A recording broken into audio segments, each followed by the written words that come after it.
मैं शिवनी जैन आपका स्वागत करता हूं आपके अपने यूट्यूब चैनल पर। दोस्तों आज की वीडियो यहां पर जो है जीएसटी में लेटेस्ट जजमेंट को लेकर है और यहां पर जो है एक हैवी डिमांड के अमाउंट का जो ऑर्डर था, डिमांड ऑर्डर, उसको यहां पर ऑनरेबल कोर्ट ने सेट असाइड किया है। वीडियो को पूरा एंड तक देखिएगा, समझिएगा क्या फैक्ट्स थे। अगर आपको भी इस टाइप का कोई ऑर्डर मिला है या आपके पास हैवी अमाउंट का नोटिस आया है तो आपको अपने रिप्लाई बनाने में, या अगर आप अपील में जा रहे हैं, रेक्टिफिकेशन फाइल कर रहे हैं, तो उसमें भी आपकी काफी हेल्प होने वाली है।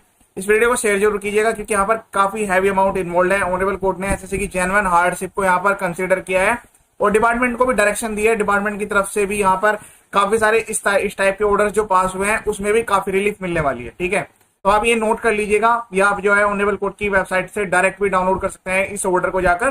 फिर आप अपने अकॉर्डिंग जब भी रिप्लाई बना रहे हो या वहां पर इसको रेफर कर सकते हैं। अपील में जा रहे हो तो अपील में भी इसको रेफर कर सकते हैं। ठीक है, तो यहाँ पर जो है पेटिशनर ने रिक्वेस्ट फाइल की है कि सर ये इम्पंच ऑर्डर जो है वो 28 दिसंबर 2023 को पास किया गया। तो आप यहाँ पर ये भी एक चीज कंसीडर कीजिए कि जो भी लास्ट डेट में ऑर्डर्स पास हुए हैं तो उनमें प्रॉपर्ली सब चीजें कंसीडर नहीं की गई है, और एसएससी के सारे पॉइंट्स को भी प्रॉपर्ली कंसीडर ना करते हुए अगर एसएससी ने सबमिशंस दे भी दिए तो उनको भी ओवरलुक कर दिया गया है। और फिर भी इतनी हैवी अमाउंट के डिमांड ऑर्डर्स जो है काफी सारे निकाले गए हैं। अब वो चीजें जो है कुछ तो अपील में चली गई हैं और कुछ जो है वो डायरेक्ट रिट पिटीशन में चले गए हैं। एक पॉइंट मैं यहाँ पर आपको क्लियर कर देता हूं, जब आप अपील में जाते हैं तो अपील में जो आपको टैक्स, जो भी आपकी डिमांड हो रहा है उसमें जो टैक्स अमाउंट है उसका 10% प्री डिपॉजिट करना होता है। लेकिन अपील के केस में जो है ऐसा करना जरूरी नहीं है, तो वो आप अपने अकॉर्डिंग रेफर करेंगे। जो भी मतलब आपको अपील में जाना है या आप रेक्टिफिकेशन में जाते हैं, रेक्टिफिकेशन में क्या है कि apparent mistake on record he cover होता है। उसमें भी कंडीशंस हैं, जैसे आपका डीआरसी 03 कंसिडर नहीं किया गया, आपके जो कुछ ऐसे फैक्ट्स थे जो कि ऑन अपरेंट ही दिखाई दे रहे थे लेकिन उनको प्रॉपर्ली कंसिडर नहीं किया गया, तो उसमें रेक्टिफिकेशन भी फाइल हो सकता है। उसमें भी आपको कोई प्री डिपॉजिट की जरूरत नहीं पड़ती है। यहाँ पर ये लेटेस्ट जजमेंट है। इसी टाइप के काफी सारे जजमेंट वीडियोस मेरे यूट्यूब चैनल पर अवेलेबल हैं। आप गूगल पर या यूट्यूब पर सर्च करेंगे शिवनी जैन का चैनल मिल जाएगा। यहाँ पर हर टाइप के नोटिस के रिप्लाईज, अपील कैसे करनी है, रेक्टिफिकेशन कैसे ड्राफ्ट करनी है, सब कुछ वीडियोस अवेलेबल है। आप खुद से सीख सकते हैं। चैनल का जो पर्पज है फुल एजुकेशनल है। उनके ड्राफ्ट फॉर्मेट्स, क्या अटैचमेंट्स लगने वाली हैं, सब कुछ यहाँ पर वीडियो के डिस्क्रिप्शन में लिंक भी दिए गए हैं। आप उनको डायरेक्ट डाउनलोड करके अपने अकॉर्डिंग मॉडिफाई भी कर सकते हैं। इस वीडियो को शेयर करने का पॉइंट ये भी है क्योंकि इसमें एक हैवी अमाउंट है, अप्रोक्सीमेटली जो है 7.86 करोड़ की यहाँ पर अमाउंट है। तो इसके लिए जो हैवी अमाउंट ऑर्डर था उसको ऑनरेबल कोर्ट ने क्वेश करके केस को रेमिट बैक किया है और डायरेक्शन भी दिया डिपार्टमेंट को। समझिएगा पूरा केस था। तो यहाँ पर जो है पेटिशनर की तरफ से जो लर्न काउंसिल है उन्होंने ये सबमिशन दिया कि एक डिटेल रिप्लाई जो है 7 नवंबर को सबमिट किया गया। 7 नवंबर 2023 को रिप्लाई सबमिट किया गया। However, the impunch order dated this does not take into consideration the reply submitted by the petitioner। उन्होंने कहा कि जो इम्पंच ऑर्डर है वो पास कर दिया गया और जो एसएससी का रिप्लाई है उसको भी कंसिडर नहीं किया गया। Perusal of the so-called noted dated this shows that the department has given separate headings। इन्होंने कहा कि जो सोगोज नोटिस है उसमें सेपरेट हेडिंग प्रोवाइड की गई है। उसमें यह है कि आपने जो है आउटपुट जो है प्रॉपर्ली डिक्लेयर नहीं किया, या आपने आईटीसी ज्यादा क्लेम कर लिया, या फिर स्क्रूटनी ऑफ आईटीसी, आपने जो है आईटीसी जो क्लेम किया है उसकी स्क्रूटनी के बारे में आईटीसी क्लेम किया है कैंसिल डीलर से, रिटर्न डिफॉल्टर से, या फिर नॉन टैक्स पेयर से। तो उसके अलग अलग हेड बनाए गए। To the said notice a detail reply was furnished by the petitioner giving disclosures under each of the heads. उन्होंने कहा कि जो ये सोकोज नोटिस है उसके अगेंस्ट में जो है डिटेल रिप्लाई जो है सबमिट किया गया है पेटिशनर के द्वारा, और उसमें जो है डिस्क्लोजर भी प्रॉपर्ली दिए गए हैं। एवरी हेड्स के लिए जो है डिस्क्लोजर प्रोवाइड किए गए। तो आईटीसी के लिए इतनी सारी एलिगेशंस लगा दी गई हैं जब इतना हैवी अमाउंट का ऑर्डर पास हुआ।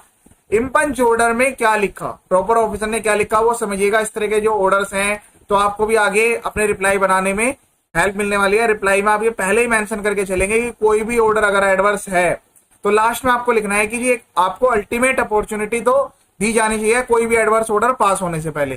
तो अगर आप ये कंडीशन लिख देंगे तो फिर आपकी अपील भी अलाउ हो जाएगी, या आप जो है ऑनरेबल कोर्ट के बिफोर जाएंगे तो वहां पर भी वो चीजें अलाउ कर दी जाएंगी अगर आप अपने रिप्लाई में ये लाइंस डालेंगे।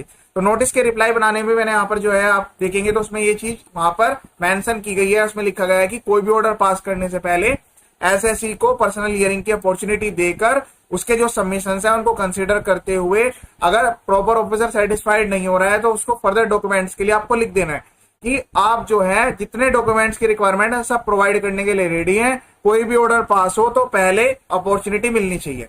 अब यहाँ पर क्या हुआ है समझिएगा। And where in response to DRC 01 tax payer submitted his reply in DRC 06। तो टैक्स पेयर ने जो है DRC 06 में रिप्लाई सबमिट कर दिया। And the reply of the registered person as well as data available GST portal has been check. उन्होंने कहा कि डाटा भी चेक किया गया और रिप्लाई भी चेक किया गया, इज नॉट फाउंड सेटिस्फैक्टरी। तो प्रॉपर ऑफिसर को लगा कि ये सेटिस्फैक्टरी नहीं है। Now since no further additional reply explanation has been received from the taxpayer, तो आपने जो है उनको अगर कोई डॉक्यूमेंट की रिक्वायरमेंट है तो ले लेनी चाहिए थी। एसएससी को कैसे पता लगेगा कि डॉक्यूमेंट एक्सेप्ट हुए हैं, उनमें क्या कमी रह गई है। And repeated opportunity which indicate the taxpayer has nothing to say in matter. उन्होंने कहा कि इनको रिपीटेड अपॉर्चुनिटी भी दी गई है। In view of the foresaid circumstances the undersigned is left with no other option to create demand expire. इन्होंने जो है एक्सपायर से ऑर्डर कर दिया in accordance with GST। Proper officer has opinion that reply is not found satisfactory and no further detail reply has been received, इसलिए expire से कर दिया। The observation in the impugned order is not sustainable. अब यहाँ पर समझिएगा, honourable court SSC की general hardship को कंसीडर कर रहे हैं।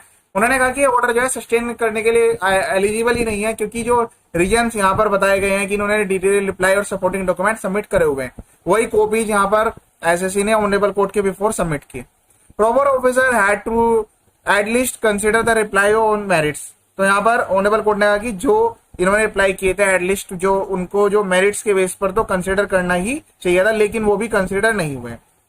He merely held that the reply is not satisfactory, which expresses shows that proper officer has not applied his mind। बिल्कुल यहाँ पर क्लियर लग रहा है कि प्रॉपर ऑफिसर ने अपने माइंड का यूज नहीं किया, जो भी रिप्लाई इन्होंने सबमिट किया उसको भी ओवरलुक कर दिया।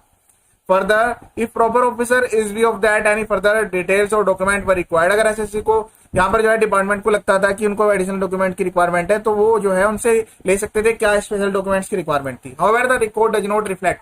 लेकिन जो है जो रिकॉर्ड्स हैं उसमें कुछ भी ऐसा नहीं रिफ्लेक्ट हो रहा है कि एसएससी को अपॉर्चुनिटी दी गई हो कि वो क्लैरिफाई कर सके अपने रिप्लाई के अगेंस्ट में या फर्दर कोई भी डॉक्यूमेंट्स के regarding. In view of the above the impugned order dated this can not be sustained. तो इसीलिए जो इम्पंज ऑर्डर है वो सस्टेन नहीं करना चाहिए and the matter is liable to be remit back.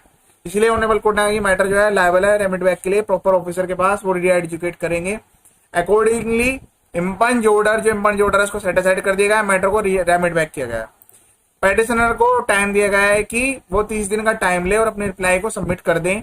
उसके बाद प्रॉपर ऑफिसर जो है वो एजुकेट करेंगे सोकोज नोटिस के अगेंस्ट में after giving an opportunity of personal hearing and shall pass fresh speaking order in accordance with law. और law के अकॉर्डिंग जो है वो स्पीकिंग ऑर्डर पास करेंगे। ये बिल्कुल क्लैरिफाई कर दिया कि दोनों में से कोई भी पार्टी जो है इस वाले जजमेंट में बेनिफिट नहीं ले पाएंगे। मतलब एक्चुअल सबमिशंस के बेस पे सारी चीजें अलाउ की जाएगी और डिपार्टमेंट जो है according to law order pass करेगी। तो इधर लेटेस्ट जजमेंट वीडियो, इस वीडियो को शेयर भी करें क्योंकि इसमें जो है काफी सारे पॉइंट्स आपके कवर होने वाले हैं। जब आप रिप्लाई बना रहे होंगे आपको काफी हेल्प इसमें मिलने वाली है। चैनल का जो पर्पज है फुली एजुकेशनल है, आप वीडियो देखकर खुद से सीख सकते हैं। अगर आप वीडियो शेयर करेंगे तो सभी का बेनिफिट हो जाएगा। ये वीडियो देखने के लिए थैंक यू।